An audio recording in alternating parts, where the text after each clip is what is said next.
Haven mending पिल, लेकिन उसे मेरे गुरु के अलावा कोई भी आज तक हासिल नहीं कर पाया है। कुणाल का सॉल्यूशन सुन अविन चौंक गया था। उसे कुछ समझ नहीं आ रहा था।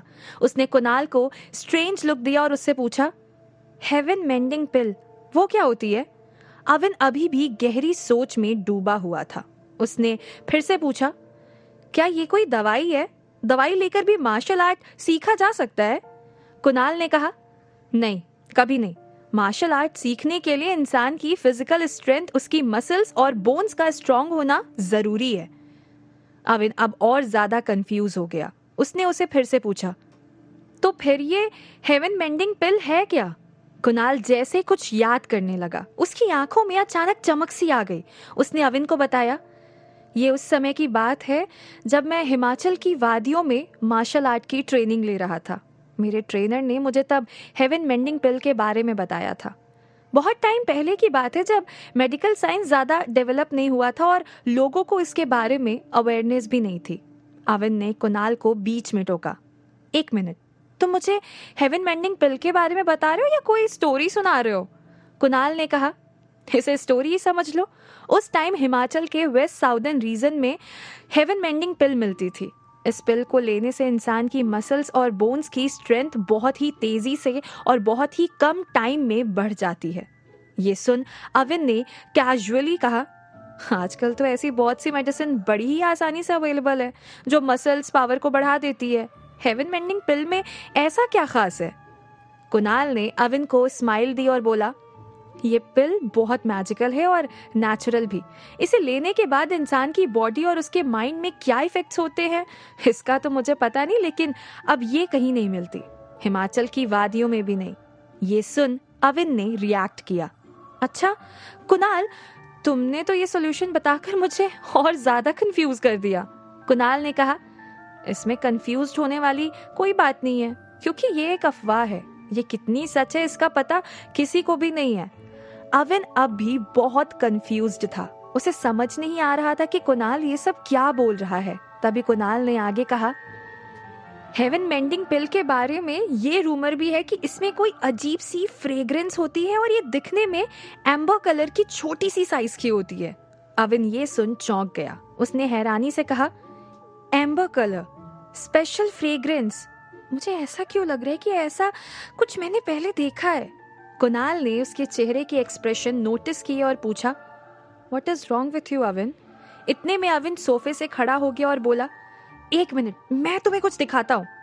अविन तेजी से अंदर के रूम में गया। वहां उसने धीरे से बेड साइड टेबल से अपना बैग उठाया और हॉल में आ गया। सोफे पर बैठ उसने बैग से स्टोन बॉक्स निकाला। उसे देख कुणाल ने उससे पूछा, ये क्या है? अविन ने कहा, इसे खोलो। कुणाल ने जैसे ही उस स्टोन बॉक्स को खोला, उसे बहुत अजीब सा लगा। वो बोला, इसमें से तो अजीब सी खुशबू आ रही है। अविन की आंखों में चमक आ गई। उसने कहा, है ना, अब उस छोटे वाले बॉक्स को खोलो। कुणाल ने स्टोन बॉक्स के अंदर रखे उस छोटे से बॉक्स को खोला। उसमें रखी चीज को देख कुणाल चौंक गया। उसने उसे हाथ में लेकर बड़े ध्यान से देखा और कहा, ये तो एम्बर कलर की छोटी सी पिल्स है। एग्जैक्टली, अविन ने कहा, मैं यही तो तुम्हें बता रहा था, कहीं यही तो हेवन मेंडिंग पिल नहीं है? कुणाल ये देख कंफ्यूज्ड हो गया। वो धीरे से बोला, मैं इसे पहली बार देख रहा हूँ। अविन ने एक्साइटेड होकर कहा, तुमने अभी जो डिस्क्राइब किया ये बिल्कुल वैसी ही है। इसकी फ्रेग्रेंस भी कुछ अजीब सी और स्पेशल है। कलर भी तुमने जो कहा एग्जैक्टली वैसा ही है। कुणाल अभी भी कंफ्यूज्ड था। वो मन ही मन बोला, कहीं मैं सपना तो नहीं देख रहा? हेवन मेंडिंग पिल मेरे हाथ में है। उसने अविन से पूछा, तुम्हें कहाँ से मिला ये सब? अविन ने कहा, मैंने तुम्हें डिपार्टमेंटल स्टोर की रॉबरी के बारे में बताया था ना, बस वहीं से मिली। कुणाल ये सुन शॉक्ड हो गया। उसने वो पिल्स वापस बॉक्स में रख दी और अविन से पूछा, आर यू श्योर ये तुम्हें डिपार्टमेंटल स्टोर से ही मिली है? अविन ने कॉन्फिडेंटली कहा, मैं इसी के लिए तो वहां गया था। इस पर कुणाल ने हैरानी से कहा, क्या? अविन को तुरंत रियलाइज हुआ, ये क्या बोल दिया मैंने।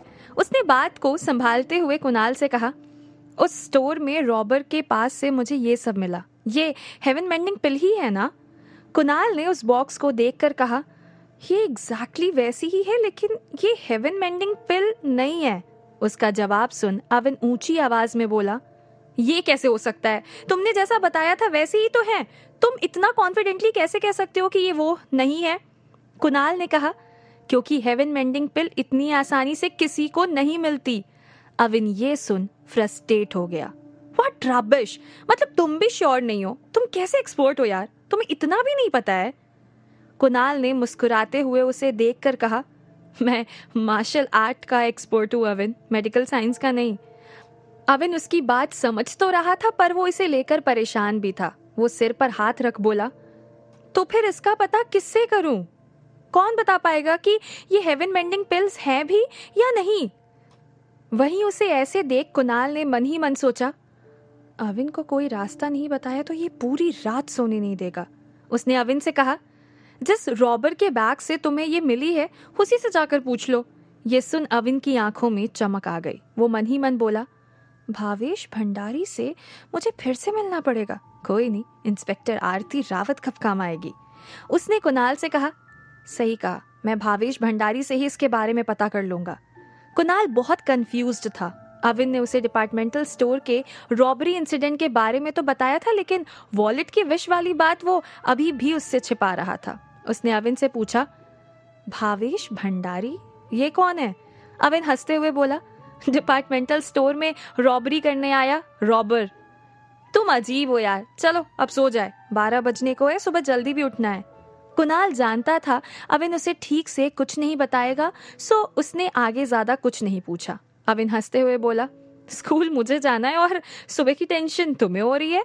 कुणाल ने मुस्कुराते हुए कहा, तुम हर्ष को नहीं जानते, वो पूरा कुंभकर्ण है। उसे जगाओ नहीं तब तक वो सोता रहता है। सेम हियर, इसीलिए तो मैं हमेशा अलार्म सेट कर ही सोता हूँ। और दोनों सोने चले गए। अविन ने कुणाल को गद्दे पर सोने को कहा और खुद सोफे पर लेट गया। सुबह अनु जल्दी ही उठ गई थी। जब वो हॉल में आई तो वहां ढेर सारे पेपर्स पड़े हुए देख वो शॉक्ड हो गई। वो धीरे से बड़बड़ाई, रात को जागकर पता नहीं क्या किया इसने, इतने सारे पेपर्स सब जगह बिखेर दिए। पता नहीं क्या करेगा ये लड़का। पेपर्स उठाते हुए उन्होंने अविन को आवाज लगाई, अविन, ओ अविन। अविन बड़े आराम से सो रहा था। वो बहुत गहरी नींद में था। इनफैक्ट कुणाल भी अभी गहरी नींद में सो रहा था। अनु ने और जोर जोर से अविन को आवाज लगाई, अविन, ओ अविन। इतना बड़ा हो गया है फिर भी बच्चों की तरह सोता है। हॉल में इतने सारे पेपर्स पड़े हुए थे कि अनु का सोफे के पास तक भी जाना मुश्किल था। अविन की पूरी बॉडी भी पेपर से कवर्ड थी। तभी अविन का मोबाइल में सेट किया हुआ अलार्म बजने लगा। उसे बहुत तेज नींद आ रही थी। उसने जैसे ही आंख खोली तो अपने आसपास पेपर्स का ढेर देख वो बुरी तरह से हैरान हो गया। वो अचानक उठकर बैठ गया। उसने गद्दे पर सो रहे कुणाल पर नजर डाली तो उसके ऊपर भी पेपर्स पड़े हुए थे। ये देख वो धीरे से बोला, ये इतने सारे पेपर्स यहाँ कहाँ से आए? अविन को ऐसे बड़बड़ाते देख अनु बोली, तू क्या कर रहा था रात को, और ये इतने सारे पेपर्स क्यों इधर उधर बिखेर रखे हैं? अविन ने उन्हें देखा और अपनी आंखें मसलते हुए बोला, रात को इंसान क्या करता है माँ, सो रहा था। अनु ने ऊंची आवाज में कहा, लेकिन तू कुछ और कर रहा था, कबाड़ खाना बना दिया है घर को। ये शोर सुन कुणाल भी उठ गया। उसने खुद को पेपर्स के बीच घिरा देखा तो वो भी शॉक्ड हो गया।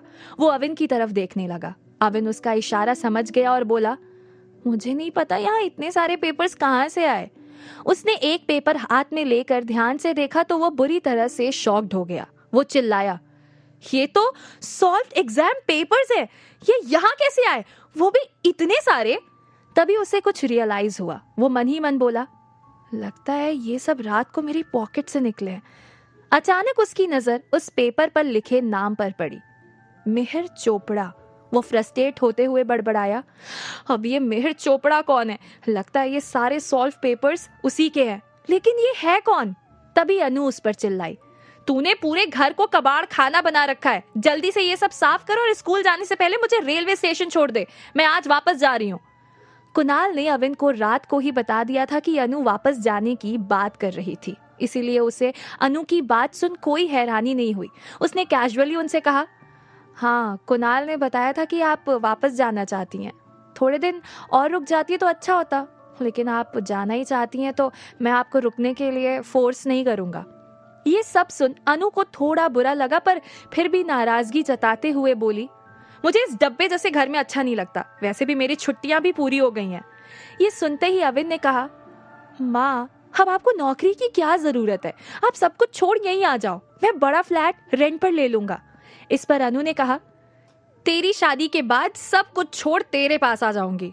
ये सुन अविन चुप हो गया। वो मन ही मन बोला, अब आगे कुछ बोला तो माँ पता नहीं मेरी शादी की बात को कहां से लेकर कहां तक जाएगी। उसने कहा, ठीक है, मैं आपको स्कूल जाते हुए स्टेशन छोड़ दूंगा। तभी कुणाल बीच में बोला, आंटी को मैं छोड़ आऊंगा। ये सुन अविन ने कहा, ये भी ठीक है, पहले यहाँ से ये सारे पेपर्स हटा लेते हैं, फिर सब साथ में ही निकल जाएंगे। स्टीफन स्कूल के गेट के बाहर इस वक्त बहुत सी कार पार्क थी। बहुत से पेरेंट्स और कुछ टीचर्स भी स्कूल गेट के बाहर खड़े हुए थे। हर्ष को लेकर अविन जब स्कूल गेट पर पहुंचा तो ये सब देख वो हैरान हो गया, लेकिन फिर वो मन ही मन बोला, शायद आज पेरेंट्स मीटिंग है, मैं इतने दिन से लीव पर था तो मुझे पता ही नहीं चला। वो एंट्रेंस गेट से अंदर जाने लगा, तभी उसने फिर से सोचा, अगर आज पेरेंट्स मीटिंग है तो ये पेरेंट्स गेट के बाहर क्यों खड़े हैं। इतने में दीपक सर ने उसे आवाज लगाई, अविन।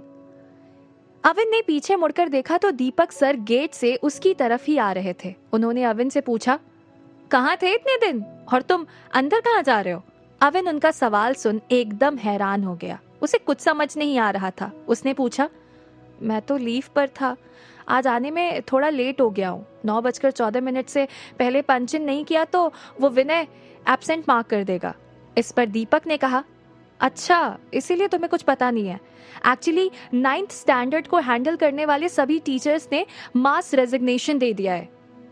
ये सुन तो जैसे अविन के होश ही उड़ गए थे। ये 9th क्लास वही थी जिसमें वान्या ओबरॉय पढ़ती थी। क्या हो रहा है स्टीफन स्कूल में? क्यों 9th स्टैंडर्ड के सारे टीचर्स ने मास रेजिग्नेशन रख दिया?